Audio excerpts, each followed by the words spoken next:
1317 সালের কথা।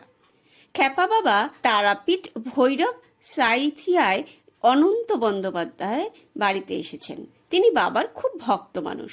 সারাদিন ভক্তদের নিয়ে ঈশ্বর আলোচনার মধ্যে বেশ আনন্দেই কাটালেন তিনি।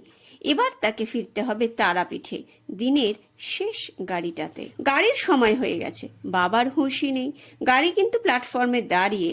গার্ডের সিগন্যাল পেয়েই ড্রাইভার গাড়ি ছাড়লো, কিন্তু গাড়ি গেল দাঁড়িয়ে। সামনেও চলে না, পেছনেও চলে না। ড্রাইভার বহুভাবে পরীক্ষা নিরীক্ষা করলো, ইঞ্জিনে কোথাও কোনো দোষ নেই, সব ঠিকঠাক।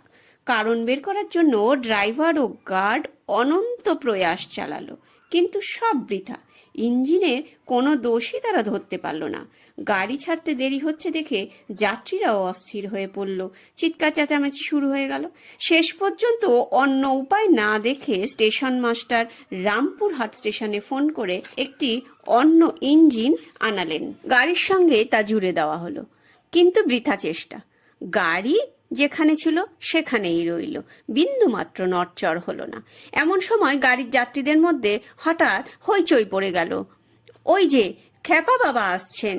গাড়ির কথা ভুলে সবাই ছুটল বাবাকে দর্শন ও প্রণাম করতে। কিছু সময় আরো কেটে গেল, গাড়ি দাঁড়িয়েই রয়েছে। এবার সাধক বামা খ্যাপা গাড়িতে উঠলেন। যাত্রীদের মধ্যে কয়েকজন করজোড়ে নিবেদন করলো, বাবা গাড়িকে চলতে বলুন, অনেক দেরি হয়ে গেল যে। এবার খ্যাপা বাবা মুচকি হেসে বললেন, তাই বুঝি? ঠিক আছে, বলছি, তোরা সব গাড়িতে উঠগে। এবার গলা ছেড়ে বললেন, জয় তারা, তারা মা চল। ব্যাস, গাড়িও এগিয়ে চলতে শুরু করলো।